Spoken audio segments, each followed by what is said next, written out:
Welcome to Shootin Straight. I'm Chris Graham. I've got Alex Silva here with me. How are you? Alex, man, hey, thanks for your time, man. Okay, tell us.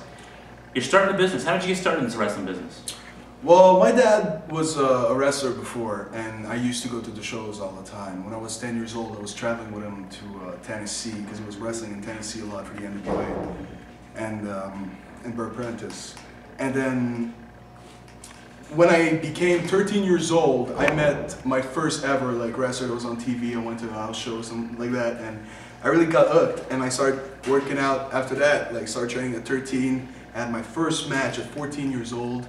It was really hard because the old guys used to beat me up all the time because you're the kid, you're the new guy, and that was kind of that was the bad thing about it. So I stopped at 15 years old for just a little bit, until I met Mike Taylor at 16, and then I moved to Georgia for 3 months, where I learned from Micah until I traveled with him a lot here in the United States until I went back home, and now I went back to train with Rip Rogers also in OVW. Okay, so you've had a variety of trainers. I did. From your dad, I guess? At the No, beginning? my dad didn't train me. My Okay. original trainer was Carl LeDuc, the Okay. son of and nephew of Joe LeDuc. And then I got trained by Micah Taylor while in Georgia, and now with Rip Rogers. So what from since you've had a few different guys you've worked with as far as trainers, do you take a little bit from each of them? Of course. I mean, the first trainer I've ever had showed me how to bump, and just how to bump, how to run the ropes, how to take moves, and how to be safe in the ring, because wrestling's not safe at all. It's a really hard sport. With Micah, I got to learn more of the traveling, the business, the attitude, and more of techniques. And Rip Rogers, how to tell a story in the ring, how to interact with the crowds, how to work television, how to be a superstar, which I am. So, you had fun at our first inaugural show, the one in Waynesboro. Really getting the crowd into that, yeah, right? do you think the crowd had fun that night when they saw me? I think they had fun disliking you that night. I think they did too. I mean, is it the old thing in wrestling? It seems like it's more fun to be the heel than it is the face.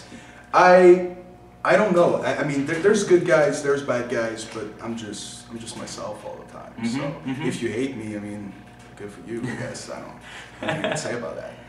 Life on the road, is it tough? I mean, you're traveling all the time. You got to keep yourself in shape. I mean, it seems like it'd be a challenge to keep yourself in training and in fitness, and then all the traveling you do. It is actually food wise, it's really hard. When you have no choice, you have to eat McDonald's, and I mean it's cheap, but it's bad for you. It's easy to find a gym. In every hotel there's a gym, but sometimes you don't have any hotel rooms. Sometimes you have to stay in your car. And I've been traveling since I'm 16 years old. When I met Micah Taylor, so I was very young. And I had no money at that time. It was really hard for me. There's a little story I have to tell you guys. I don't want to say it because I don't want to get sued or something. But I was 16. I had no money. I had to go to a Chinese buffet. I got in. I ate a bunch of food, but enough food for you for a week. So after that, I just told the guy I'm going outside, for a while, just for a cigarette or something. But then I just left because I had no money. And there's a lot of traveling involved too, wrestling. Today, I'm going back home to Canada. It's going to take me 12 to 13 hours to drive with no sleep. Life on the road, yeah, it is indeed that. So, all right, how did you get hooked up with AWE? Micah Taylor. Micah, yeah. Also known as Michael Fletcher here. Yes. AWE. Yes. He told me about it, and he's like, man, you should be here. He trained me, and he knows what I can do, and he knows who I am. He knows I'm a little brat, sometimes a little pain in the ass, but he's like, he got me into it. I met Marvin, I met Hank and his family, and went straight from there. It's a good thing. Do you get to work with Micah in the ring, in front of crowds? I mean, you train a lot. I wrestled him twice. Okay. And this man's a beast. I can imagine. He's a beast. I learned from him. I mean, it's one thing, I'm sure he's thinking, I'm the teacher, so, I guess. He beat the fuck. I don't say those words. So, last thing, where do you see yourself going here? You're a young guy, you got your career ahead of you. Where do you see the only thing that's missing is TV for me, because I'm a superstar already, so. You're a superstar in waiting, right? I am. I mean, I'm a man. Well, Alex, thanks for your time, man. Thanks for being on Shootin Straight with us. Well, thank you.